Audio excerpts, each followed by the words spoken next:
Oh, I didn't get my same guy. Oh, well, same guy. You're still cool too. I'm not trying to diss you or anything. I usually get the other guy, but yeah. Yeah, no, you're a hot commodity around here. We really liked your other interview the other day. Oh, thank you so much. Last I watch weekend. these interviews. I'm trying to find it everywhere, but We'll get you a link. We'll get you that link. Cool. Yeah. It's all in a Dropbox. Okay, cool.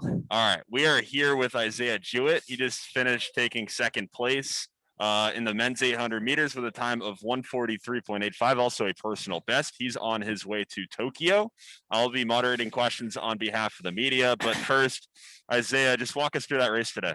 Oh, man, I was nervous through my whole entire body. But I got out there and I was like, like I said in the previous races, I want to live in my world. I want to live inside this animated world. And I tried to make that race as animated as I could and tried to keep it to where I'm going to be happy in the end if I win or lose. Regardless, I want to be happy that with my outcome. Regardless if I was in dead last or first, I wanted to make sure that I had everything on the line and I got everything out of this race that I wanted. Yeah, you absolutely went for it in that race. I mean, you kind of led from the gun and you really took off in that last lap. Was that your race plan for today? Yeah, well, to be honest, yes and no. I just my coach just told me to stay confident through the first lap, and then the second lap, he just literally told me to have fun. And that's what I did. I was a little scared because I was like, what does that mean? And he was like, just have fun. It's you at this point. You made it all the way here. You did everything that you wanted to do. Just go out there and have some fun. And that's what I tried to do the last lap. Just have some fun, kept it honest, and kept it going. All right. So we have a question from Eric Bull. He says, with the quality of depth in the field, you obviously knew you were going to have to run faster than you did at NCAAs to have an opportunity to make the team. But what was your level of confidence that you could run 1:43 competing in your fifth 800 in less than 2 weeks? What was the level of confidence? I mean, there was a certain level of confidence. It was just more of me wanting to give everything I had. Sorry, I've been holding this fist bump for this. Thanks, Ed. It was just me, honestly, just wanting to give everything. I think that's where my confidence comes from. It's like, I don't care if I win or lose. I just want to be out there and give everything I have, whether it's slow or fast. As long as I'm giving everything of me, then I'm happy. And that was my level of confidence. It was just giving all I had. Another question from Eric Bull. He asks, what does it mean to you that you are now teammates with two of the best 800 runners in American history, and the fact that you had to beat several others in order to make the team?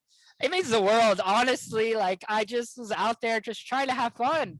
And the fact that I was able to make this team and run with so many amazing people, it's just truly a blessing. Like, it really brings us into the present on, like, there's no other moments like this, and I should really enjoy it because there's not going to be another time like this. The present is gone after this. So it just meant so much that the fact that when I was in this present moment, I was able to run with everybody and I was notified and I showed that I'm here. And it wasn't like I wasn't here. It was like I showed that I'm actually a person that can hang with everybody. Question from Brian Metzler. He asks, did you feel pretty good at 600 meters? To be honest, I blanked out and I was just in my own world and I just kept pushing. I was like, just keep on pushing. My coach said, Coach Watts, my other coach, because I have two coaches, Coach Watts just told me when the pain comes, that's where you know greatness is about to occur. So just push through it and you'll find your greatness. Whether you win or lose, you learn something very valuable when you push through that pain. Question from Weldon Johnson. What do you think about Donovan Brazier not making it? Did you speak to him after the race? I didn't get a chance to speak with him at all. I was still in awe that I made the team. I don't really know what I didn't really see him that much, but it was just a privilege to race him because, like, he's such an amazing runner. And like I said, there's such an amazing field of runners that I got to race against.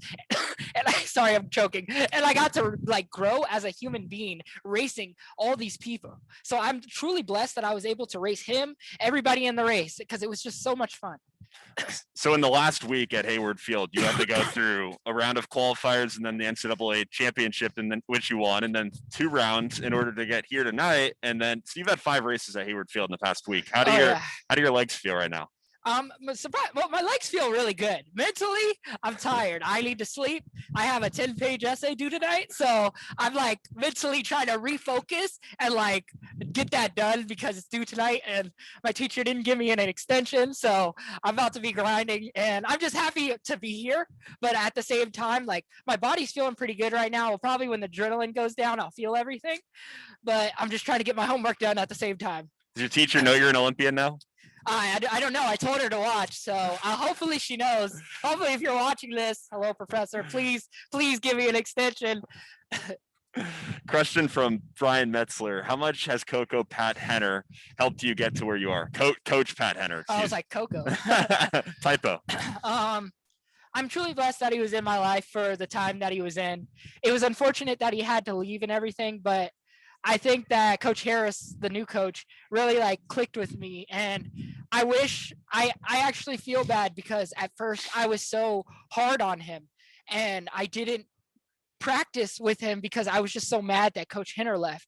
And I just now, like being in this surreal moment, running these fast times, I just wish I clicked sooner because I gave him such a hard time and he was able to still show up to practice every day and give me a second chance, regardless of how I was treating him. And I'm just truly blessed to have Coach Harris in my life. All right. We have a question from Michael Strite. Was there a specific anime scene or character that you watched and used for inspiration before today's race? Oh man, yes. This is a good one. It's on Netflix. Naruto movie, Clash of the Land of Snow. Skip to the train scene. Naruto was carrying somebody on his back, and she's in his ear while a train is trying to run them over. She's in his ear saying, "You can't do this. You're not fast enough."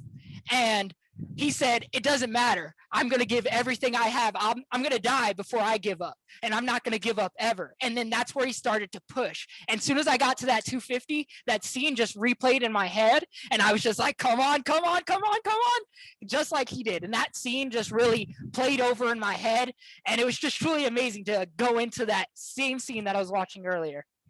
Go ahead. Oh, just a reminder, Naruto, Clash of the Snow. I can't remember the exact title. It's a movie, the first movie, great train scene, watch it.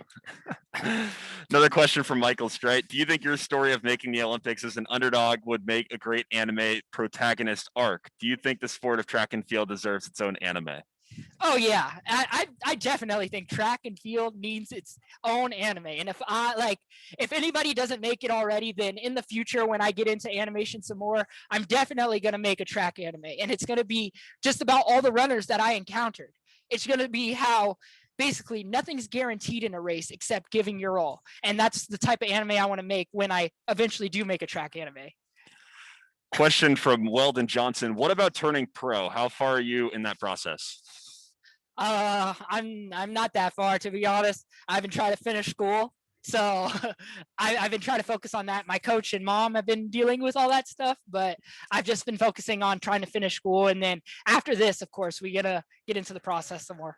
All right, reporters, this is the final call. We do have one more question here, also from Michael Strite. For anyone looking for inspiration to be a better athlete, are there any specific animes you would recommend? Haikyuu, it's a volleyball anime. Definitely watch that. That's a good representation on how sports really work, because just because you're good, just because you have a natural talent, just because you've worked really hard, doesn't mean that guarantees a win. The one that really wins is the fact that you keep going and you keep pushing yourself. Also, it's a childish anime, but it's Beyblade. I know that it's real childish because it's the spinning tops, but the new season has this whole system to where you can have like one of the best Beyblades, but that doesn't mean you're gonna win. It's all about the energy how much you give and how much fun you're having, because if you don't have fun with what you're doing, then you're going to get lost in everything that's going on and trying to win. You're not going to win every single thing you do, but what you can do is have fun every single time. And I feel like that's most important, because we're not guaranteed wins every single time. If you have fun in last, if you have fun in first, you're guaranteed to be happy. And that's why I love, Beyblade and Haikyuu, because they keep pushing on. And that's the strength that you need, just to keep going. Keep going. All right. Last call for questions for Isaiah. Raise your hand if you're working on typing. If not, we'll let Isaiah go celebrate his victory. And cool down. Celebrate his, onward to the Tokyo Yep. and cool down. All right. I believe you're all good.